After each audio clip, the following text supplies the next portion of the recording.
एक बार एक व्यक्ति गौतम बुद्ध के आश्रम में रहने के लिए आता है। आश्रम की शांति में 2 दिन बिताने के बाद वो बुद्ध के पास जाता है और कहता है, बुद्ध, मेरे मन में कुछ प्रश्न उठ रहे हैं। मैं आपसे उन प्रश्नों के उत्तर जानने आया हूँ। बुद्ध ने मुस्कुराते हुए कहा, पूछो, क्या प्रश्न है? व्यक्ति ने कहा, बुद्ध, मैं अपने जीवन से बिल्कुल भी खुश नहीं हूँ। दुखों और मुसीबतों के पहाड़ ने मेरे जीवन को नर्क बना रखा है। मेरी जिंदगी में कुछ भी अच्छा नहीं चल रहा। मैं आपसे जानना चाहता हूँ कि आखिर मेरे साथ ये सब क्यों हो रहा है? मैं ही इतना अभागा क्यों हूँ? बुद्ध ने कहा, सबसे पहले तो तुम ये बताओ कि तुम्हारे इस दुख का कारण क्या है? वो कौन सी चीजें हैं जिसने तुम्हें इतना व्याकुल और चिंतित कर रखा है? बुद्ध के प्रश्न के बारे में थोड़े देर तक सोचने के बाद व्यक्ति ने कहा, बुद्ध, ये कैसा बेतुका सवाल है। मैंने आपसे प्रश्न किया और आप उत्तर देने के बजाय मुझसे वापस प्रश्न कर रहे हैं। व्यक्ति की बात सुनकर बुद्ध मुस्कुराए और बोले, दुख तुम्हारा है तो इसका कारण भी तुम्हें ही पता होना चाहिए। अगर तुम्हारा दुख का कारण तुम्हें नहीं पता तो फिर तुम मुझसे कैसे उम्मीद कर सकते हो कि मुझे तुम्हारा दुख का कारण पता होगा? व्यक्ति ने कहा, बुद्ध, लेकिन लोग तो कहते हैं कि आप भगवान हैं, आप सब कुछ जानते हैं, आप लोगों के मन को पढ़ लेते हैं, फिर आपको मेरे दुख का कारण तो पता ही होगा। बुद्ध हल्के से मुस्कुराए और फिर गंभीर आवाज में बोले, यही तो तुम सबसे बड़ी गलती कर रहे हो। कोई और आएगा और तुम्हारी सारी समस्याओं से तुम्हें छुटकारा दिला देगा, लेकिन ऐसा कभी नहीं होने वाला। अगर तुम्हारी परेशानियों से तुम्हें कोई छुटकारा दिला सकता है तो वो तुम खुद हो।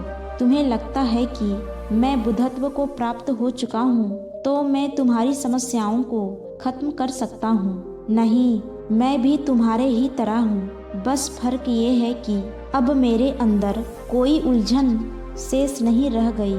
सब कुछ स्पष्ट हो चुका है और जिस दिन तुम्हारे अंदर की सारी उलझनें समाप्त हो जाएगी, उस दिन से तुम्हें भी अपनी समस्याओं के समाधान के लिए किसी बुद्ध के पास जाने की जरूरत नहीं पड़ेगी। बुद्ध ने व्यक्ति से पूछा, क्या तुमने किसी पुष्प को ध्यान से देखा है? यह सुन व्यक्ति आश्चर्यचकित होकर बोला, बुद्ध, पुष्प तो एक बहुत साधारण चीज है, उसे तो सभी ने देखा है। बुद्ध ने कहा, पुष्प भोर सवेरे के अंधकार में बस एक कली होता है। दिन के उजाले में खिलकर एक पुष्प बनता है और शाम होते होते मुरझाकर गिर जाता है। अगर पुष्प सिर्फ इस बात की चिंता करे कि शाम तक तो उसे मुरझाकर गिर ही जाना है, तो वो कभी भी खिल नहीं पाएगा।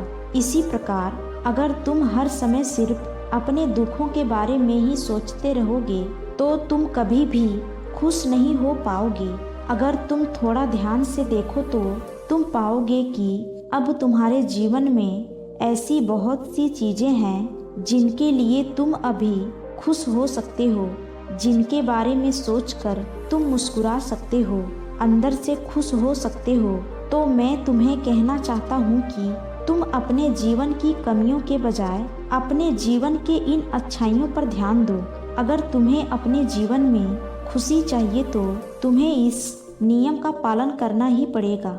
जीवन की अच्छी और सकारात्मक चीजों की तरफ ध्यान देना ही पड़ेगा। मैं तो केवल तुम्हें रास्ता दिखा सकता हूँ, उस रास्ते पर चलने का तरीका बता सकता हूँ, लेकिन अगर तुम खुश रहना चाहते हो तो उस रास्ते पर चलना तो तुम्हें ही पड़ेगा। बुद्ध के मुंह से ऐसी बातें सुनने के बाद वह व्यक्ति थोड़ी देर तक शांत बैठा रहा। फिर उसने कुछ सोचते हुए कहा, लेकिन बुद्ध, एक बात मेरी समझ में नहीं आ रही है कि क्या मेरे जीवन की सारी समस्याओं का समाधान एक ही बार में किया जा सकता है? बुद्ध बहुत शांतिपूर्वक जवाब दिए, मान लो कोई भविष्य देखने वाला व्यक्ति तुम्हें ये बता दे कि आज शाम तक तुम्हारी मृत्यु निश्चित है, तो क्या ये जानने के बाद तुम उन बातों की चिंता करोगे जिनके बारे में सोचकर तुम अभी चिंतित हो रहे हो? नहीं, तुम्हें कोई ठीक से समस्या आदि भी नहीं आएगी जिसके लिए तुम अभी चिंतित हो रहे हो, क्योंकि उस समय तुम केवल जीवन की उस सच्चाई के बारे में सोच रहे होगे जिसे लोग मृत्यु कहते हैं। और अचानक तुम्हें महसूस होगा कि जिन छोटी छोटी बातों को तुम अपने जीवन की सबसे बड़ी समस्या समझकर बैठे थे वो तो कुछ भी नहीं थी।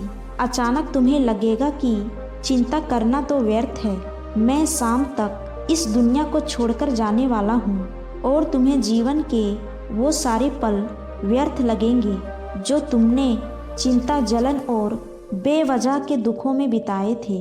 लोग बोलते तो हैं लेकिन वो कभी भी अंदर से स्वीकारते नहीं कि एक दिन उन्हें भी इस दुनिया को छोड़कर जाना है। उनकी चाहत, उनकी इच्छाएं इतना मजबूत होती है कि वो खुद को अमर मान लेते हैं। खुशी और दुख दोनों ही अस्थायी नहीं हैं, ये हमारे कर्मों और विचारों की वजह से पैदा होते हैं।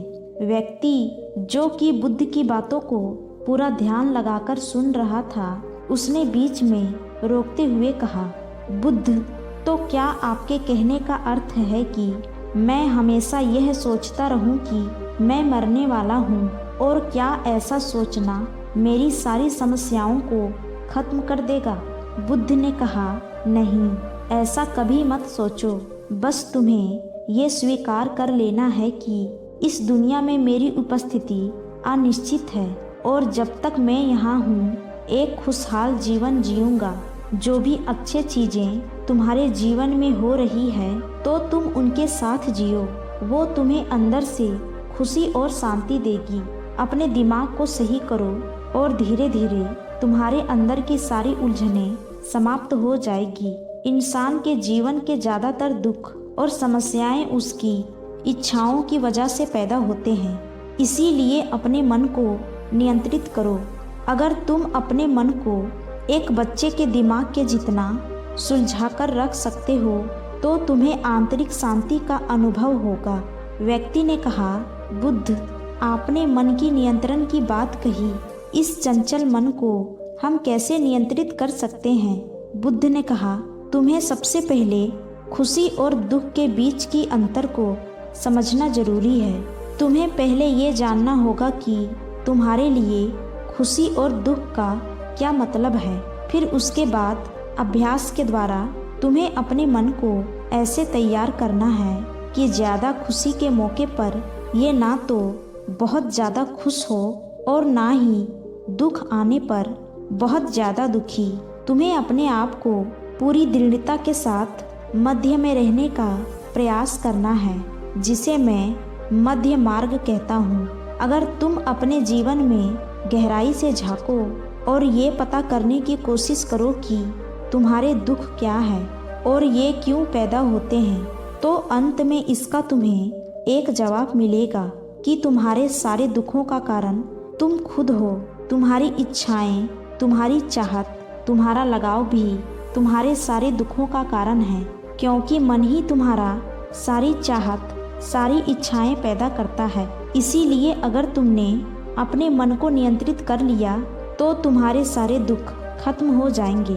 गौतम बुद्ध ने व्यक्ति से कहा, अगर तुम एक छोटा सा काम और कर सकते हो तो तुम देखोगे कि तुम्हारे जीवन के सारे दुख हमेशा के लिए खत्म हो जाएंगे। बुद्ध के मुंह से ऐसी बात सुनने के बाद व्यक्ति ने उत्साहित होते हुए कहा, मुझे क्या करना होगा? अगले 2 दिनों तक तुम किसी से बात नहीं करोगे और 2 कागज लेकर आश्रम की एकांत जगह पर बैठ जाओगे। वहाँ शांति से बैठकर तुम्हें सोचना है और पहले कागज पर उन सारे दुखों के बारे में लिखना है जो तुम्हें परेशान कर रहे हैं, और साथ में ही तुम्हें उन सारे दुखों का कारण भी लिखना है। और दूसरे कागज में तुम्हें उन सभी खुशियों के बारे में लिखना है जो तुम्हारे जीवन में अभी है, और साथ ही तुम्हें इसका कारण भी लिखना है कि तुम्हें ये खुशी क्यों है। जल्दबाजी करने की कोई ज़रूरत नहीं है, तुम्हारे पास काफ़ी समय है, तुम आराम से सोच सकते हो। जाओ और जाकर आराम से बैठकर सोचो और लिखो। व्यक्ति ने बुद्ध को प्रणाम किया और जाकर आश्रम के एक कोने में बैठ गया। 2 दिनों के बाद वह बुद्ध के पास वापस आया। उसके हाथ में काफी सारे कागज थे। बुद्ध ने उसे देखते ही कहा, सबसे पहले मुझे तुम्हारे दुखों वाले कागज पढ़कर सुनाओ। व्यक्ति ने कागज पढ़ना शुरू किया। पहला, मेरे परिवार में सारे भाई अमीर हैं, लेकिन मैं गरीब और कर्जदार हूँ, क्योंकि मैं काम करने से डरता हूँ। मैं काम से ज़्यादा आराम करता हूँ और साथ ही मैं खुद की दूसरों के साथ तुलना भी करता रहता हूँ। व्यक्ति ने आगे पढ़ना शुरू किया। दूसरा, मेरे पड़ोसियों ने अपना बहुत सा धन बचत के रूप में रख रखा है, लेकिन मेरे पास बचत के नाम पर कुछ भी नहीं है।